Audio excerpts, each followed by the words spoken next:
Joe, this is your first film. Bill, this is your 150th. And I have a question for you first, Bill. Again, you've played so many iconic horrific villains. What about this script that you looked at and said, you know what? Yeah, let's do this Fetus thing. I love the character of Maddox. I thought that was, it's a fun character to play. Kind of an homage to my father and grandfather, who were. Dad was a Marine. Let us know every day.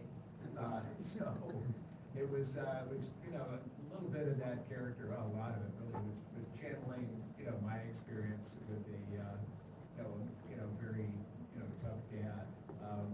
It was fun to not only play Maddox but also to keep beating on poor Julian. Because it's like I could relate to both sides of that equation. So and working with Lauren was just unbelievably cool. So Absolutely. and I see just watching this for the first time, like most of you, I guess. How everybody is.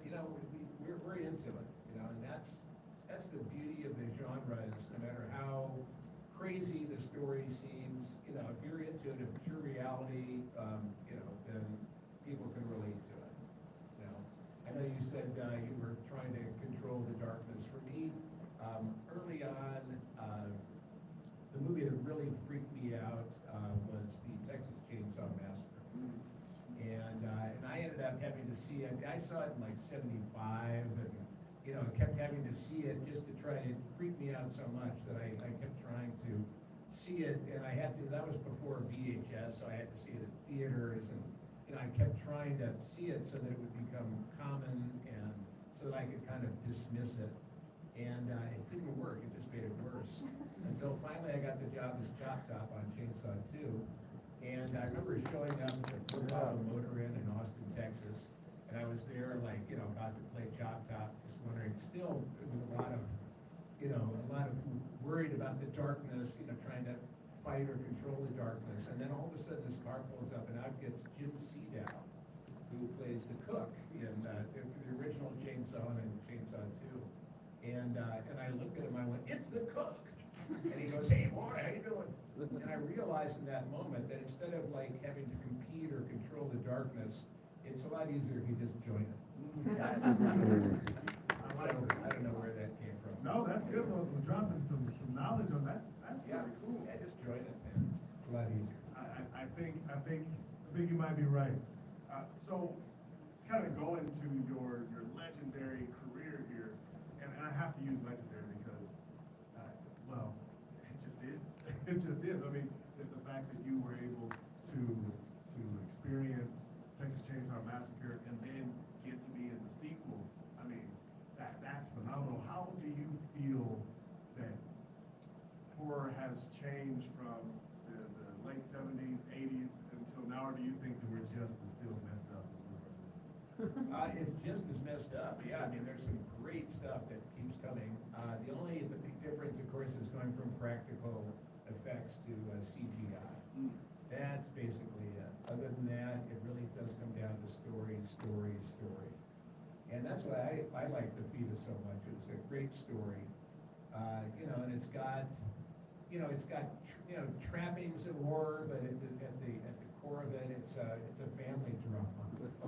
When it comes right down to it, however fucked up it is, but it's a family drama. So that's where you identify. And if you can't identify, then it just ends up being doesn't go that deep. But if you can identify with the core feelings and the core relationships, then you're free to do anything.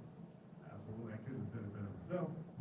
I really feel that a lot of times as a fan base, we get kind of dialed in, not just phoned in movies that the directors of movies just throw out just to get some scares out of us, but to have an actual story that feels good to the audience, and that at the end of it is a drama.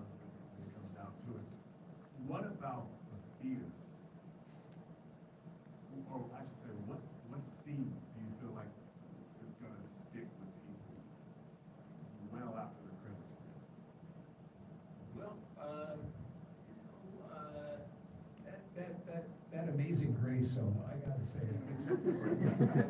That was Chops. I love it. That's kind of Corn Bugs, Spider Mountain, you know, and then, you know, Maddox singing Amazing Grace. I think all of them, and it was a lot of fun to, fight and wrestle with Curtis. Just the whole shoot was a lot of fun. We did it in Pennsylvania outside of Scranton, which is, very beautiful. There were lots of deer on the road, remember, there were plenty of deer, and so the setting was very, it was anything but horrific. When it came time to go to work, we certainly did. It was fun to, it's fun to be, to play blind, not to be blind, but playing blind is cool. And again, just working with, two pros like, again, Lauren and Curtis, and working with Joe, and just Joe and the team, just, figuring out how to do this, how to make this movie really one day at a time. We just had to kind of, when you actually start making a movie, it's, the script is nice, but the script is a blueprint. And, really what it comes down to is, boots on the ground. I mean, the actors, the wardrobe, the makeup, the production, the camera, the directing. I mean, it all just, we all have to do our job, and we all have to do it in a happy sync. And I think we did. I'd say we did. And I think it was great because Joe and Carrie, beautiful Carrie, even made me some lamb chops. My manager told them that I like lamb chops, so again, thank you. Yeah, absolutely, and I do want to give a shout out to Carrie. Yeah. Carrie's over in the corner, she's our executive producer Yes, on the indeed. project. Woo! Well, I wanted to ask you one other question before I Okay. moved over to Yeah, Joe. okay. Now, if you could bring one other iconic character into the Fetus verse, I'm the first person to ever say that. Maybe I'll leave that in there. Let's say like Otis Driftwood or someone like that, what advice would you give them to survive this demonic fetus or even the demon that lurks within the employee? Well, one of the merchandise items that I have gotten ahead of time from the Fetus is condoms. And one thing that's really important is a strong fucking condom. That would be my advice. You heard it here, folks. Get your condoms. Yeah, well, There's actually, some in the lobby. besides the first 10 who are getting the posters, every single one of you is getting a box of the Fetus condoms. Oh, cool, nice. Well, Joe, I want to switch over to you for a bit and ask you, well, first off, again, I'm just going to congratulate you on your directorial debut. Woo! What was the craziest moment on set that you stood back and said, I think I may have went too far, or maybe not far enough, I don't know. Honestly, it has to be Lauren LaVera, her back against the wall, and she's just screaming, giving birth. Because at that moment, I was like, we've got something special here. And when I do have to mention Bill Moseley singing, that is actually my favorite scene out of the entire movie. And still, to this day, it is, which is strange. There's just something eerie about Bill singing that song, Amazing Grace. It just gets to me. Very good. So horror comedy is really tricky. And it can either go lean one way and be too funny, and lean another way and just be not funny at all. What was the process that you took in crafting the script, and I'm just gonna leave it there. Well, first was to really tell a story that was entertaining and also emotional and also just challenged, people's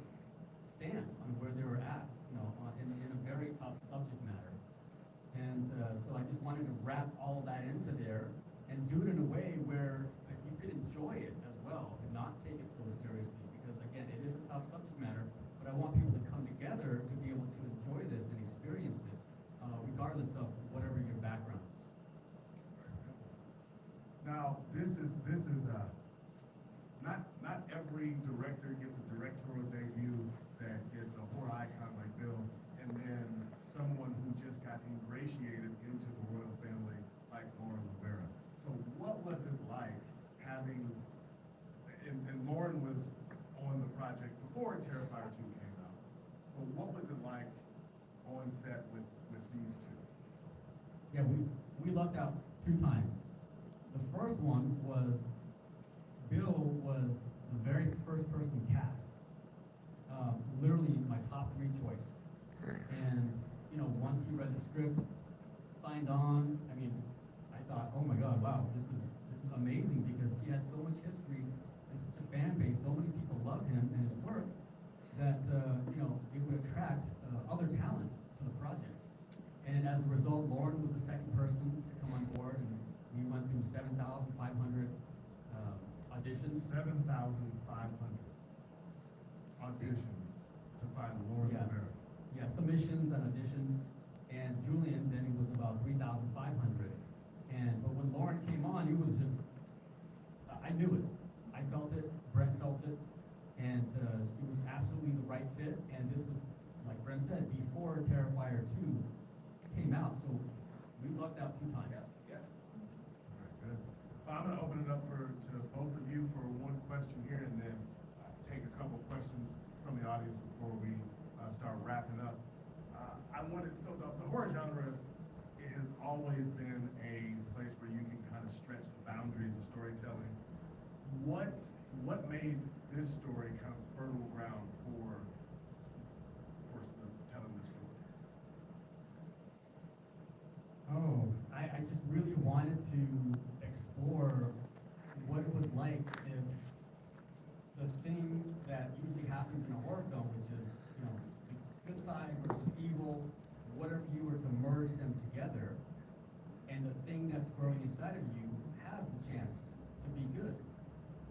Even though it's doing things that are evil along the way, that's, you know, how tough a decision is that? And I wanted the audience to say, what would I do if I were in that position? Bill, you want to add anything? Yeah. I mean, you know, it's a, you know, as you mentioned, it is fertile ground. Yeah, I mean, I guess, I don't know, I do know that, let's see, today is January 17th, I believe. In mid-March, I'm gonna be a grandfather for the first time. Oh, nice. Congrats. I don't know, maybe I'll, you know, get a chance to, you know, visit those feelings. I don't have, although, you know, I'm married, but, you know, she's from this earth, so that's. Every once in a while, there is a hole in the floor, I guess. No, I just have a lot of fun, you know, I have a lot of fun working, I just, you know, I love acting, I love this genre. It is actually, as you mentioned, I think the horror genre is one of the, you know, it's often kind of poo-pooed, like, the horror, you know, it's not, you know, obviously, most of the time it's not a big Oscar territory, but I love the horror genre because you can tell so many stories. You can tell political stories, you can tell social stories. It's really amazing. I mean, I think, you know, again, I think back to the original Night of the Living Dead, just how many political layers there were, how many racial layers there were. There was so much going on in a horrific setting. And I think that with the horror genre, you can do that. You know, you have license to do that. You know, I noticed in the back, I see a few Terrifier folks back there. All right, guys, thank you for showing up. And I love that. I love the Terrifier. You know, the fact is that, you know, it ends up, you can tell a lot of stories, you know, with Art the Clown, with Maddox, with, you know, with Fetus. They're just frightening, but that, they also are, that make you think about things. And, as I say, I just hope that, when my granddaughter is born in mid-March, that she is, of this earth. I've been told I'm gonna be wrapped around her little finger, but, I hope she's not too demonic. Well, I have one other question. We were able to shoot this film, I think it was 24 days total, right, Joe? Somewhere around there, with the extended shoot. So we had to. 21, with the extended shoot, 24. 21. Total. Yeah. I'll be checking that. But, long days, how do you like to unwind after a really long day on set? Bill, since you have the mic, you can go first. Okay, I'd like to go back to the motel or the hotel room and watch Forensic Files. Bravo! Right? Way to ease into sleep. For me, it's really planning, visualizing for the next day. It's if there's a train running, we gotta make sure the rails stay where they are, we can keep moving forward, and there's not much rest until we get to the end of the tracks. All right, there you go. Well, I want to open it up to any questions from the audience. If anyone has questions, we're ready to rock and roll. Yeah, go ahead. The music sounded a lot like X-Files to me. It had that nostalgic strings. I think music often goes, there's not enough said about soundtracks and scores of their movies. That one, I mean, you spoke about everything else, but for me, I really like the music that just reminded me of being a teenager watching stuff in the 90s. Had that sort of, that vibe about it. I really enjoyed it. Well, you know what? That's Brent's department, so. Yeah, actually, so I did, I'll just say this, but yeah, I did the music. I actually didn't compose it, but I did compile that as well as the sound effects in the film as well. But again, I'm gonna defer to Joe because Joe can veto anything at any time. So it is Joe that gets to say what is good and what isn't. And that was something that we talked about, is we wanted this to be kind of a homage to the late 80s and the 90s, those type of horror films, which is why you have the poster the way it is. So we'll definitely appreciate that. Thank you. Yep. Were there any particular film influences that you took into consideration during the production of The Fetus or during your writing of it? Oh, good question. That's film influences. I literally watched before or during the writing of this, I was just watching like horror movies like almost every day, just to kind of refresh and figure out like where do I want to land, what do I want to bring to the horror genre. And the best influences to me are what I love, The Fly, Invasion of the Body Snatchers, those kind of movies where again it's a transformation going on within the human body, as opposed to the separation where one entity is chasing after humans. And so again, it's that merging together that I find fascinating. And to add to that, I know that we had conversations about To Live and old food, that's what old food, and also some hints of Nightmare on Elm Street and stuff like that. So and the thing. And beyond the door. There we go. There we go. So you don't need to share any specifics, but obviously at the end, if you have the door open, is there a specific plans for more, or is it just kind of leaving the door open and wait for good ideas? But it's always open, but depends on, if the cast wants to come back and, you got more in you, then, Yeah, I thought I was dead. But in horror movies, of course, that's not a big deal. she brought him back to life. That's right. So, Okay, all right. So, yeah. portal's still open. All right. Sounds good. Figuratively and literally. Fetus too? Twin. Twins, there you go. The terrible twins. It's a terrible twins, I like that. Yeah, another question? Good deal. Well, I will say this, again, really happy to have the opportunity to be a part of this with you both. Happy that we were able to have this screening out here at Days of the Dead. I hope everybody has a great convention this weekend, and please be sure for we're gonna get you guys your swag, we're gonna get you your condoms. We're on a safe time in Vegas this weekend. I know our folks from Comic-Con. No demon babies. Appreciate you coming out. And also, the first 10 folks that signed up are going to get an exclusive poster. Actually, this beautiful young man right here, Bill Moseley. So be sure to stop by Bill Moseley's booth as well at Days of the Dead. And again, thank you. We appreciate you for coming out. Joe, do you want to say anything to close us Yeah, out? I'll just say, yeah, I mean, for signatures, I think Bill, it's best for them to bring the poster to go to your booth, right? Best be. So he's got a table, he's got it all set up at Days of the Dead. And then we have the video testimonials that, if you are willing to share, please help and support this film so that others can experience it. Because if they see that you've enjoyed it, then they might want to take part in it as well. And we're looking for honest feedback as well. So please don't think you have to say anything on camera or you have to be positive. Of course it helps, but we want you to be genuine and authentic as well. So, all right? Yeah, you can hate watch this too.